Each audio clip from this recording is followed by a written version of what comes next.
Hello and welcome. Today I'm going to share with you 5 lessons learned from attending the Project Management Institute conference here in Antibes, France. Thank you so much for joining me today. If you're new here, welcome. My name is Patricia Brooks. I'm an American living in the south of France and have been since 2018. And now I help people who are ready to start the next chapters of their lives living and thriving in a foreign country, find the confidence and determination to make it happen. And on my channel, I talk about my life here in France, how to make a move abroad, and how to dig down deep to find that grit to do the things that matter most to you. Today, I'm going to debrief a 2-day conference I attended here in Antibes, France. And it was amazing. The title of the conference was Let's Put Music to Project Management. And that title really enticed me to sign up, take the 6-hour train ride to get here, spend money on a hotel, and really delve into project management because I play the flute and I love music. And so the idea of the theme really spoke to me. And so we had 4 excellent keynote speakers. I'm going to speak about 2 of them, because otherwise this video would be way too long. And I'm going to share the 5 takeaways I got from them, 2 each, and then 1 takeaway in general. All right, so the first speaker I want to talk about, her name is Ludivine Munoz, and she is a Paralympic athlete, a swimmer, and she has won 12 Olympic medals. 3 gold, 7 silver, and 2 bronze. And she spoke to us from the space of having just finished being the project manager for the integration for the Paralympics in Paris, France. And so that was a heavy lift for her. Now, she shared with us a lot, and 2 things that I took away from her were that if you have a problem, you're going to want to have several solutions that could solve that problem. She spoke about how the barriers for the events were too low, and so people who would be watching the events wouldn't be able to see over the barriers. And that came kind of late in the game, and there were several sites that this was a problem for. So figuring out how to solve them across those sites meant having multiple solutions. And I like this idea because I have a tendency to have a solution to a problem, but not have either a backup or multiple solutions and kind of weigh which ones might work better for me. And so that kind of reminded me, continue to brainstorm to get to the best solution, or solutions if you need multiple ones. So that was something that I really took away from her. The second thing was she had a team of 6 people, and her experience being disabled gives her a different vantage point that I don't have and that many people don't have. And her team of 6 had to bring awareness to the challenges that face the disabled. And she said, especially in a town as inaccessible as Paris is. And so what she did was she realized she would have to leverage the public and everybody else. She would have to bring awareness to people so that they could spread the message. So from that, I took there is power in the masses. There is power in working with others. And I have a tendency to kind of want to do it all alone. I was raised to be independent, to be able to take care of myself, and really not necessarily share so much about myself or promote myself. I think that that's one of the things that as an entrepreneur I have learned to have to do. And if you can get others to help you spread the message, it's all the better. And so that was something that was powerful for me. Now, this is not one that is on the list, but I did want to add, I know that she spoke about having been in middle school and being at a dance, and there was a slow dance going on and nobody asked her to dance. And from that, she said, she spoke to the DJ and said, okay, this is enough of these slow dances, put some other music on so that I can dance. And then she got up and she danced. She said that, I'm going to have to do things for myself. So there's this idea of not being a wallflower, of doing things if you want to do things. And I'm a proponent of this as well, feeling really confident about solo traveling. If I want to go to the movies and nobody wants to go with me, I'm not going to be staying at home. I'm going to go to the movies. And so that spoke to me as well. All right, I just had to shift position because the sun is moving in the sky. So I want to shift gears here to the second speaker, whose name is Valerie Marie, and she is a pianist, composer, and conference speaker. And her presentation was amazing. She really put her presentation to music and embraced the theme of our conference. And her story is that at 12 years old, her family was able to afford a piano, and she started to play. And she wanted to become a composer for film. But her father, looking out for her, said, "Oh, I think that you should go into business." So that's what she did. She studied business, and then she got a job in commerce and in sales and marketing. And her first job was going door to door, promoting the business that she was working for. And it was hard, knocking on doors, cold calling. And after the first week, she said, her boss asked her, "Well, how did it go?" And she said, "Oh, it was fine. It was fine." But she said she had lied. That first week she came home and she cried every night. But she made a career of it, and she was successful in that career.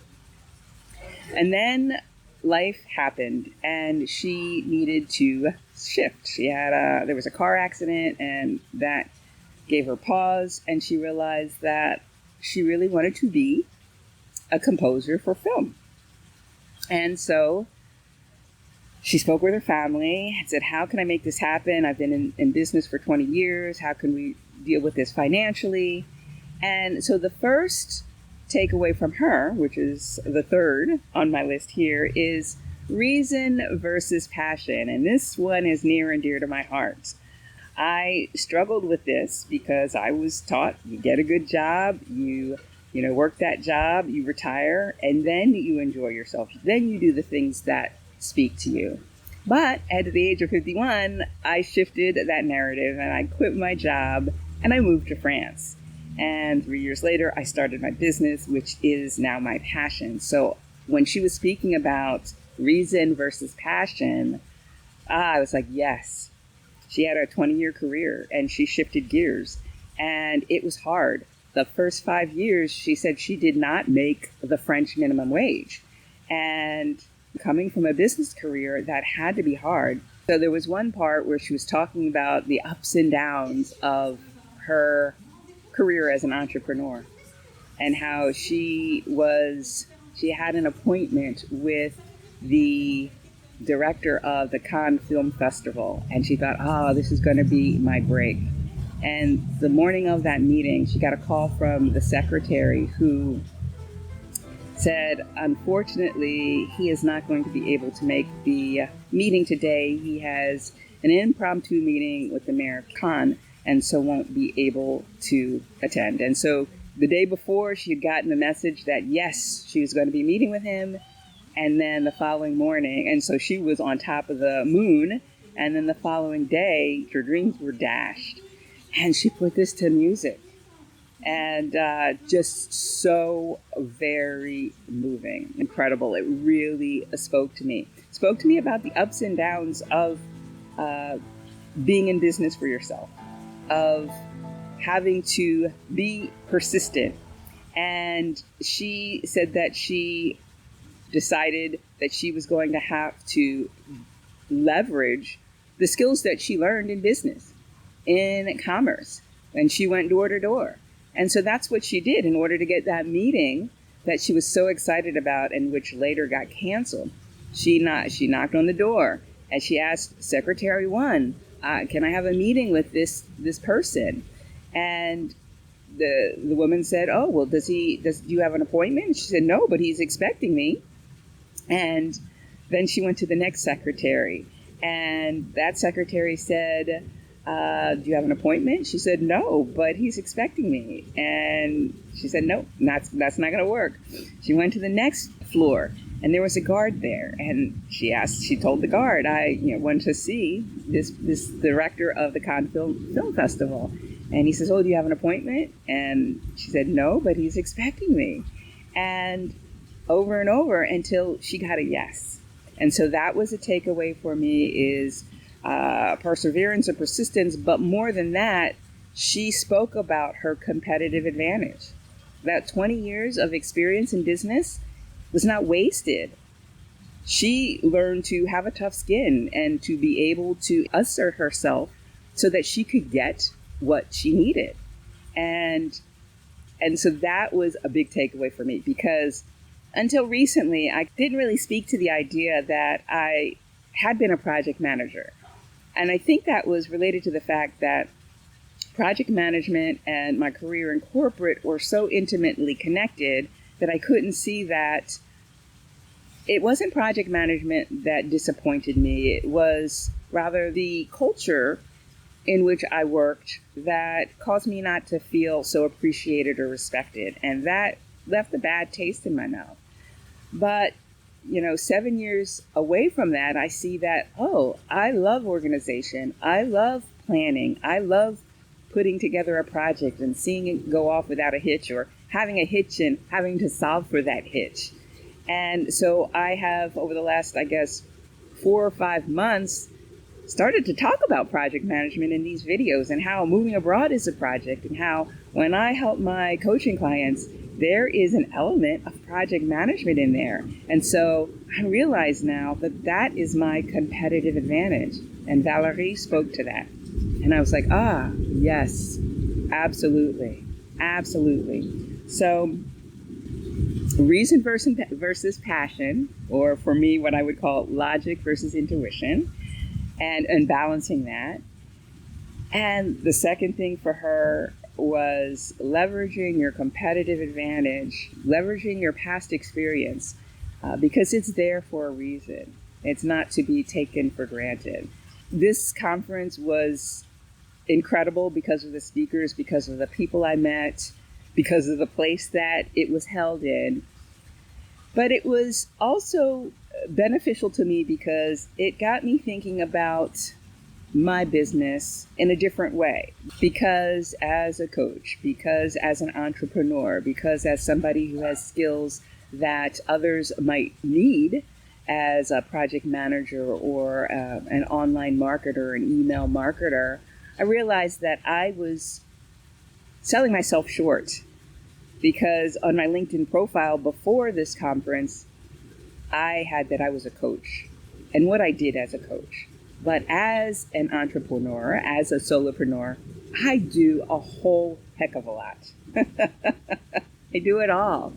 And over the course of these 3.5 years in business for myself, I have learned to embrace email marketing. I have learned to embrace social media marketing. I have learned to embrace rejection, because I know that I have to have so many rejections in order to get to where I need to be.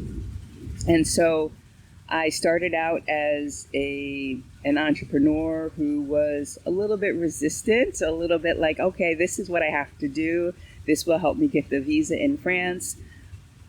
And now I am embracing all aspects of that. And I think that this conference has helped me to start to toot my own horn. I updated my LinkedIn profile so that I have added all of the experience that I have gained over the last 3 years that others might need, right? As a social media a marketer or an email marketer or as an entrepreneur. I bring a lot to the table, and this conference and preparing for this conference has really helped me see that. So those are the 5 key takeaways. There are many more, but those are the 5 key takeaways that I got from this conference called Let's Put Music to Project Management. Which one of those speaks to you the most? Let me know in the comments. All right. So I just want to say that I had a lovely time here, and I stayed at Villa Sainte Valerie. It is close to the Palais du Congrès, and I'm filming from their garden. The staff is lovely. The rooms are beautiful. And as you saw throughout this video, this garden is spectacular.